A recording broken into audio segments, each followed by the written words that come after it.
ओम श्री परमात्मे नमः। मेरे चैनल धरोहर में आपका स्वागत है। अभी मैं श्रीमद् भगवत गीता के अध्याय 16 के प्रथम 3 श्लोकों पर विचार कर रहा हूं। इन श्लोकों के अंदर दैवी संपदाओं की सूची दी गई है। आज हम तीसरे श्लोक की अंतिम दैवी संपदा पर विचार करेंगे और इसी के साथ दैवी संपदाओं की जो पूरी सूची है वह समाप्त हो जाएगी। आज जिस दैवी संपदा पर विचार करेंगे उसे कहते हैं नातिमानिता। पहले देखते हैं पुस्तक में कि नातिमानिता के बारे में क्या कहा गया है। अपने को श्रेष्ठ, बड़ा या पूज्य समझना एवं मान, बड़ाई, प्रतिष्ठा और पूजा आदि की विशेष इच्छा करना तथा बिना इच्छा के भी इन सब के प्राप्त होने पर विशेष प्रसन्न होना, ये अतिमानिता के लक्षण हैं। इन सब के सर्वथा अभाव का नाम नातिमानिता है।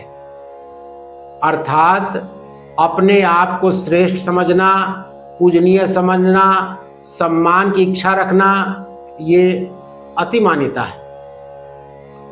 अब अतिमानिता जो है वो धार्मिक मार्ग में बहुत बड़ी बाधा है।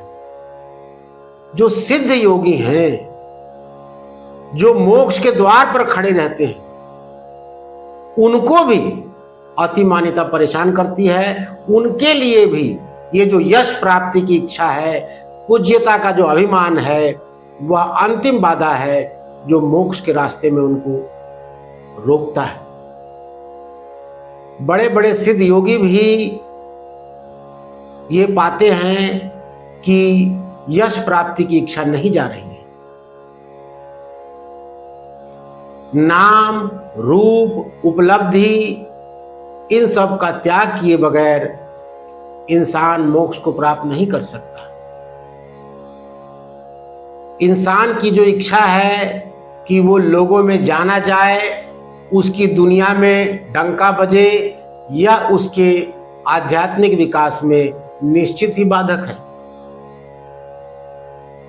अंग्रेज एक कवि ने कहा है कि to leave footprints on the sands of time, यानी कि समय के रेत पर अपने पग चिन्ह छोड़ना।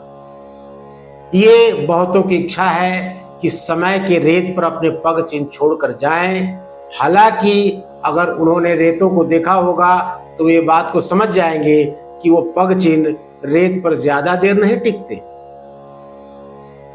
यह सृष्टि अनादि और अनंत है, इसमें अनंत लोक हैं।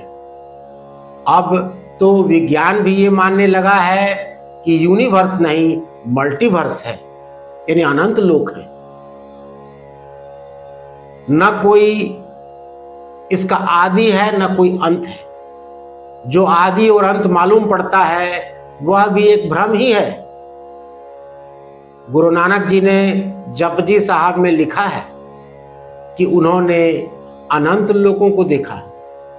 उन सब के अलग अलग ब्रह्मा, विष्णु, महेश नियंता थे, परंतु उन सब के पीछे परमात्मा का एक ही हुक्म चल रहा था। उस हुक्म से सब बंधे हुए हैं, यानी कि परमात्मा के नियम से, उसके व्यवस्था से सब बंधे हुए हैं।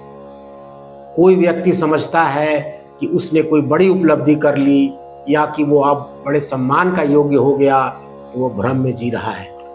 जैन पौराणिक कथाओं में राजा भरत की कथा है।